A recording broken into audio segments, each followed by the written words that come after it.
Greetings! Today I'd like to show you something that I've put a lot of time and thought into, and that ended up coming out really well. This is one of my favorite Redstone creations that I've built, so I hope you like it. Here it is. So this is a binary decoder.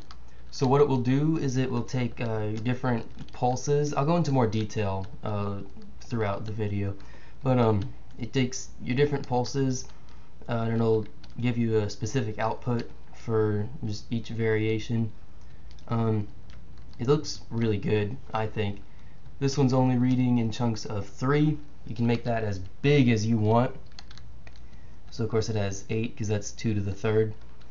So yeah, it grows exponentially. If I were to add another one, then it would have 16 different possibilities. So it's really cool. I like it. Let's go and get started with talking about the different parts. Alright, first up we have the purple circuit. This one's probably the simplest, just like some branching out. Just to have a bunch of redstone running into the repeaters. Over here we have a monostable circuit. Now the monostable circuit is very important because even if you think your timings are all perfect and whatnot, you can still end up getting a 1 rolling over into your next one that you thought was going to be a 0. So that's no good. Just a few important key things to go over. First of all, this is the purple circuit. It has to be purple. It will not work if it's not purple. Redstone is just weird that way, just trust me. We also have repeaters over here. I like to put a repeater between each set of little nodes. That's kind of optional. You could just put a repeater just out here so it reaches the last bit. Just whatever you do, just make sure you remember what you did so you can come back to that later. Also here we have a gap, a larger gap, as you can see. We just have this set up so that we can stick a block in here without it touching the other sides. That's important later for our reset circuit. Just we're using slime blocks and it takes a bit more room. You could work around this, but it's just one block. I'm not that worried about it. So yeah, I think that's about the purple circuit. Next up is this yellow circuit here. So first of all, I made a mistake in my maths. This is 2 additional blocks, not just 1, but we do use at least one of them, so it's staying. So what this circuit does is if the purple circuit down here gave us a value of either 1 or 0, the yellow circuit selects the position that that value goes in. So there's a little bit more going on here, but it's not too bad really. First up is this line of redstone right down the middle, as you can see. The important thing here is just to keep your repeaters the same. I just have 1 in between each. It's just easy to remember. Next up is your hopper loops. You need to make sure those are all going the same way, all going the right way. I have this hopper on the inside here, closest to the line, just facing out. Over here, also hopper on the inside, facing out.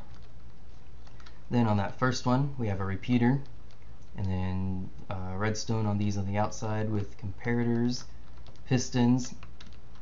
So we have the first one selected, as you see here. And if we were to give this a quick flick, our item in these hoppers moves on to the next position. So we now have the second one selected. As you see, repeaters from the purple circuit run into these blocks here. One more, obviously the third is selected.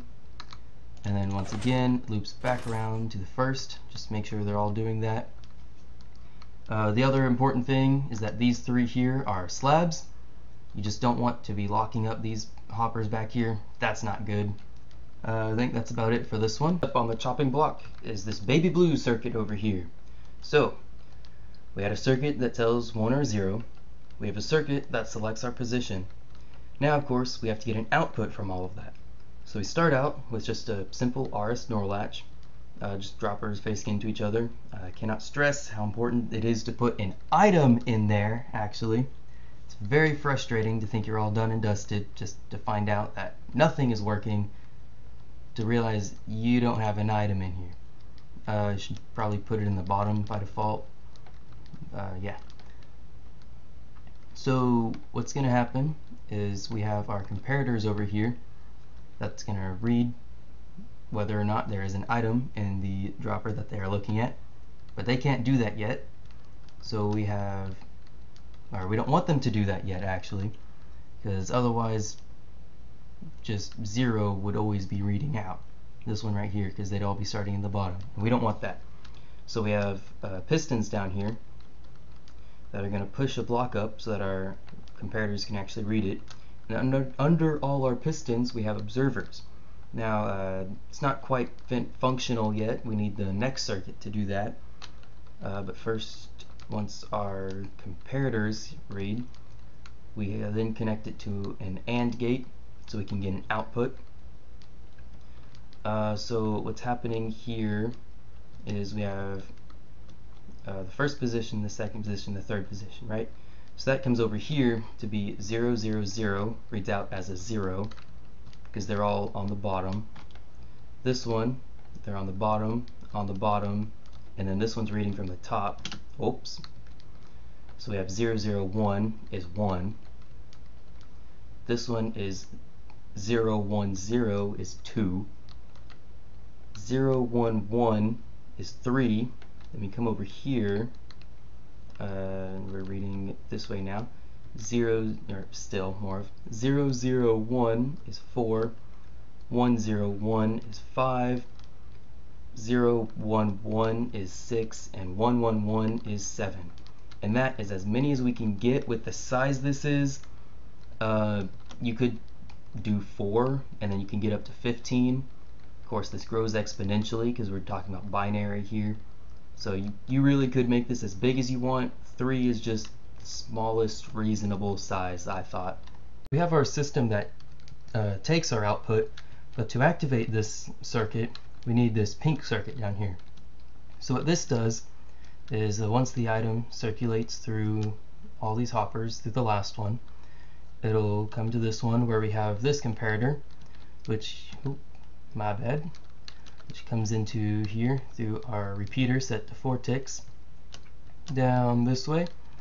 So the sticky piston will extend, our redstone will turn on, our observers will blink once really quick, which will make these sticky pistons just eject their blocks.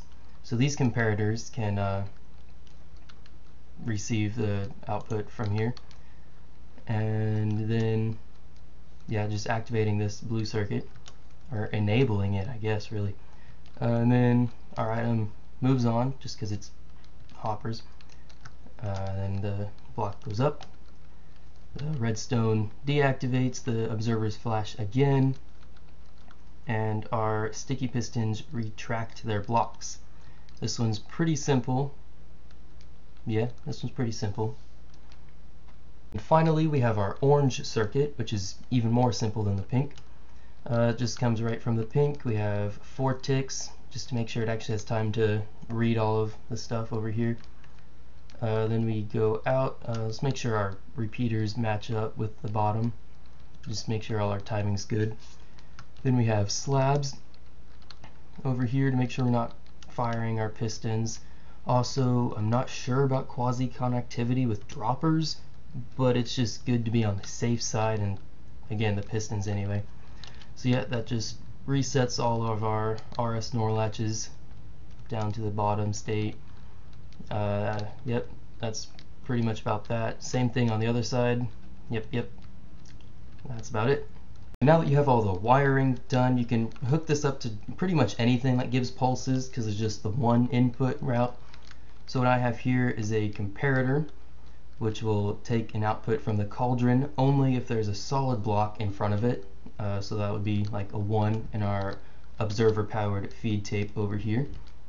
And our observer here will just send a pulse every time there's the block moves. So that'll just change our position. As you see, it just snakes up here into our dropper with an item in it. Then the hopper here will just make sure it has just enough time to move on to the next hopper over here. Just change position by 1. Yeah, so if we get a pulse from both of those, that'll just be a 1. Just from the observer will be a 0, and shouldn't be possible to get just from the comparator unless you did something weird. So if we just give this a quick flick over here, I have all the numbers lined up in here, should be in order. So there we got a 0. Next up should be a 1. It is a little bit slow. Wait, here it comes. Here it comes. Oh, okay, we missed the 1. We got a 2. Anyway, it is a little bit slow because we do have a delay here just to give the whole machine plenty of time to work. Could do this a little bit faster. I choose not to. Also, I only have 4 pistons here, so if there's no delay on these, it does move pretty quick. If you have like a bunch of pistons and it just snakes around all over the place, you really don't need any delay at all, because that'll just take a long time to move through. So I think that's about it here. Just want to see it go again. Where is it? Oh, it was over there. Yep, works pretty well. Of course, you don't have to do just a boring old feed tape. What I've done over here is kind of like a username and password type thing. So our username would be a named item like this. So that goes in, and then it goes through an item sorter down here, and once it's accepted, there it goes. Turns off this torch, so half of our AND gate is ready. So that's our username. As you see, username accepted is lit up.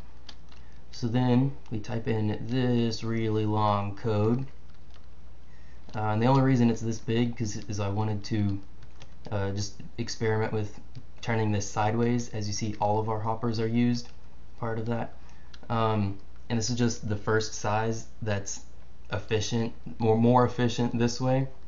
So it's really big. Yeah, there's 65,536 possible combinations for this, so that's a lot. Nobody's going to be guessing your password.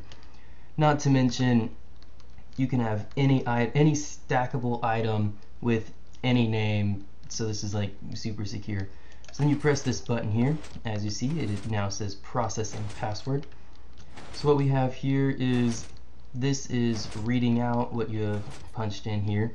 So here are pistons are going around this part to read it out. Then they're also going around here at the same time to make sure it matches. Then that just triggered, so both halves of our AND gate was good. Then here you access your personal chest, and you can send it back when you're done. And yep, yeah, that's pretty cool, I think.